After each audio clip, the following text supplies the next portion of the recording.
Hello বন্ধুরা, good morning. আমি সঙ্গীতা। আমার নতুন একটা ব্লগে তোমাদেরকে অনেক অনেক ওয়েলকাম আর ভালোবাসা। কেমন আছো তোমরা সবাই? আশা করছি ভালো আছো আর সুস্থ আছো। আমরাও না বেশ ভালো আছি। আর আজকে হচ্ছে মঙ্গলবার, এখন ঘড়িতে বাজে সকাল ওই 7টা নাগাদ। তোমাদেরকে সাথে নিয়ে আজকের ব্লগটা এখান থেকেই শুরু করছি। আই হোপ ব্লগটা তোমাদের একটু হলেও ভালো লাগবে। জানো তো, তোজোটাও অনেক সকাল সকাল উঠে গেছে। স্কুল ছুটি রয়েছে, বলেছি একটু বেশি করে ঘুমা। আসলে কি বলো তো, অভ্যাস তো তাড়াতাড়ি ওঠা, সেই কারণে তাড়াতাড়ি উঠে পড়েছে। আর তারপরে সবার জন্য চা হরলিক্সটা করে নিয়ে এখন দেখো জামা কাপড়গুলো কাচতে চলে এসেছি। আজকে না, আজ স্নানের টাইমে জামা কাপড় কাচা হয়নি, কারণ কয়েকদিন ধরে না জলের ভীষণ সমস্যা হচ্ছে। জল আসতেও কলে অনেকটা দেরি করছে। আমাদের না রিজার্ভ বাথ রয়েছে, তবে কি বলতো, রিজার্ভ বাথের জলটা না আমি কাচাকুচির ক্ষেত্রে খুব একটা ব্যবহার করি না। ফালতু ওই জলটা কেনই বা ব্যবহার করবো, তাই ভাবলাম জল আসুক পরেই কাচাকুচিগুলো করে নেব। আর সেই কারণেই জামা কাপড়গুলো চা খেয়ে কেচে নিয়েছি, আর এখন সেগুলোকে ভালো করে মেলেও দিচ্ছি। আমার এর আগের দিনের শাড়ি কালেকশনের ভিডিওতে লাভ লাইফ অনু কমেন্ট করেছে। সে লিখেছে, খুব সুন্দর লেগেছে শাড়িগুলো, আর তোমাকে খুব সুন্দর লাগছে, তুমি ভয়েস ছাড়া কথা বলছো, খুবই ভাল লাগছে গো দিদি ভাই। আমার খুব শরীর খারাপ ছিল, তাই তোমার ভিডিও দেখতে পারছিলাম না। এখন একটু ভালো আছি, তবে খুব ভালো না। সব মিলিয়ে ব্লগটা খুব ভালো লাগলো। অনু, তোমার যে শরীরটা খারাপ সেটা শুনে কিন্তু বেশ আমার খারাপ লাগছে। তোমার কি হয়েছে যদি বন্ধু মনে করো, অবশ্যই আমাকে জানিও। আর ঈশ্বরের কাছে প্রার্থনা করি তুমি যেন তাড়াতাড়ি সুস্থ হয়ে ওঠো। আর তোমাদের সাথে গল্প করতে করতে আমি কিন্তু এদিকে সোজা রান্নাঘরে চলে এসেছি। হাজবেন্ডকে খেতে দিয়ে দিচ্ছি, কারণ ওর আবার বেরোনোর তাড়া রয়েছে। আর তার আগে দেখলে তো, ঘরের তোজনা ড্রয়িং করতে বসেছিল। প্রতিদিন বললাম না সকালবেলা পড়াই না, কোনো কোনো দিন ওকে ড্রয়িংও করাই, আবার কোনো কোনো দিন পড়াই। হাজব্যান্ডকে খেতে দিয়ে ফ্রিজে না কিছু মাছ ছিল, সেই মাছটাকে জলে ভিজিয়ে দিয়েছি। আর তারপরে দুটো গ্যাসে দুটো রান্না চাপিয়ে দিয়েছি। আজকে শুধু মাছের ঝোল আর ভাত করব, কারণ আজকে করব আমার ঘরটা ডিপ ক্লিনিং। অনেকদিন ধরেই ভাবছিলাম আমার ঘরটা ডিপ ক্লিনিং করব, কারণ বেশ কিছুদিন আগে কিন্তু আমার শ্বশুরমশাইয়ের ঘরটা ডিপ ক্লিনিং করে ফেলেছি। শুধু আমার ঘরটাই বাকি ছিল। তাই কবে করব টাইম হয়ে উঠছিল না। সেই জন্যই আজকে সময় বার করে ঘরটা ডিপ ক্লিনিং করব। আর আমার ঘরটা ডিপ ক্লিনিং করতে না অনেকটা বেশি সময় লাগে। সেই জন্য জানো তো, আমি তোজোর স্কুলের গরমের ছুটির অপেক্ষাটা করছিলাম। আমি মাথায় সেট করেই রেখেছিলাম ওর গরমের ছুটিটা পড়লেই আমি একদিন সময় বার করে ঘরটা ডিপ ক্লিনিং করে নেব। সেই জন্যই আজকে সেই সময়টা বার করেছি। আর তোমরা তো জানোই, আমি যখনই ডিপ ক্লিনিং করি না কেন, সবার আগে কিন্তু রান্নাবান্নাটা সেরে নিই। তাতে না ডিপ ক্লিনিংয়ের কাজটা ধীরে সুস্থে একটু সময় বেশি লাগলেও আমার চিন্তা থাকে না। আর ওদিকে সমস্ত রান্নাবান্না সেরে আমি চলে এসেছি সোজা ঘরে। এসেই না আগে তোশকটা তুলে নিয়েছি, কারণ আমি যখনই ঘর দোর ঝাড়ি আগে তোশকটা তুলে নিই।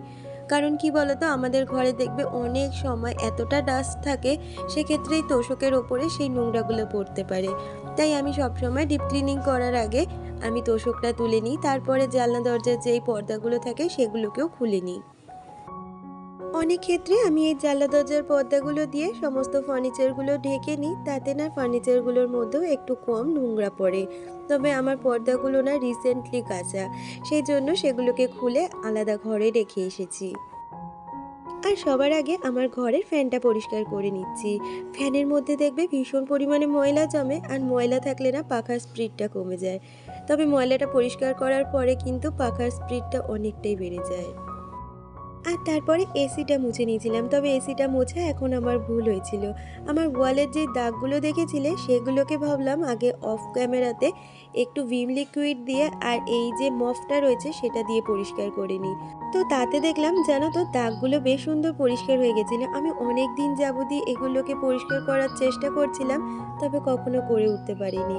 তাই ভাবলাম আমি যখন করতে পেরেছি আমার বন্ধুদের সাথে সেটা শেয়ার করা যাক, কারণ অনেকের ওয়ালই কিন্তু এখন এরকম ধরনেরই হয়, আর কালারটাও ঠিক এরকম হয়।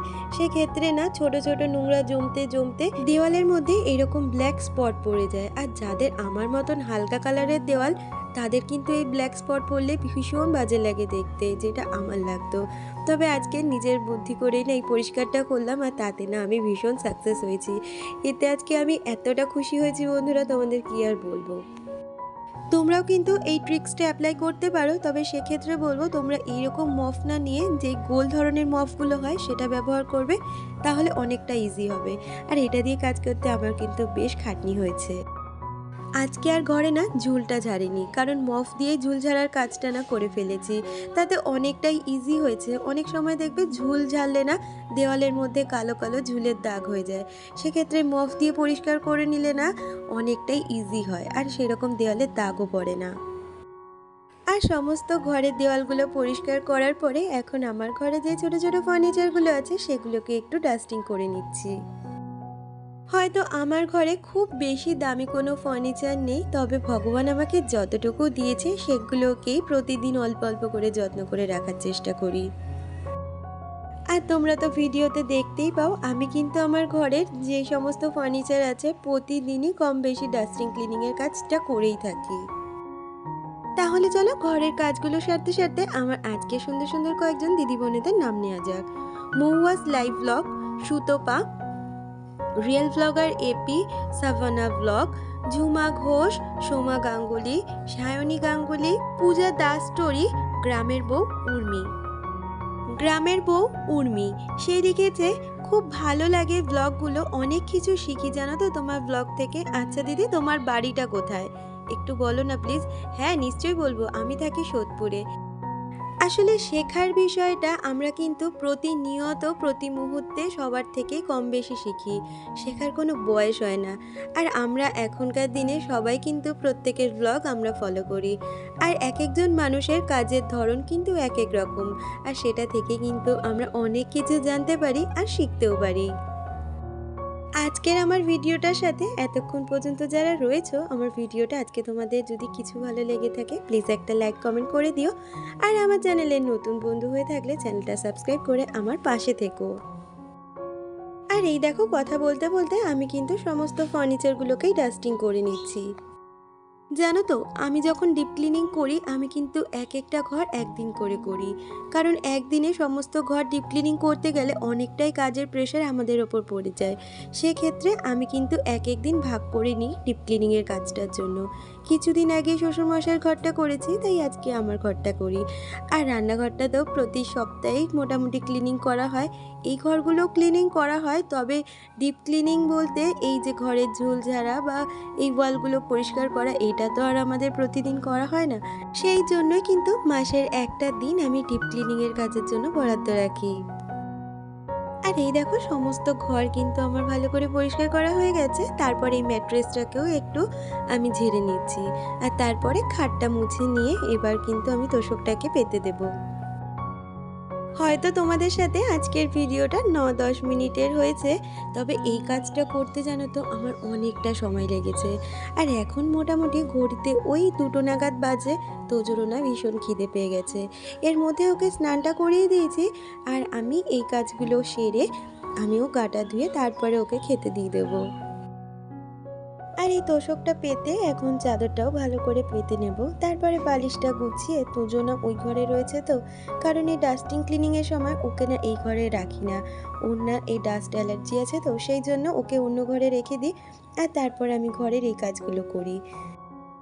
আর এই বিছানাটা গুছিয়ে তোজোকে এই ঘরে নিয়ে নেব, ও তো শ্বশুরমশাই ঘরে রয়েছে, আর ওই ঘরটা যেহেতু টিনের ভীষণ গরম, আর গরমে না ভীষণ কষ্ট পাচ্ছে জানো তো।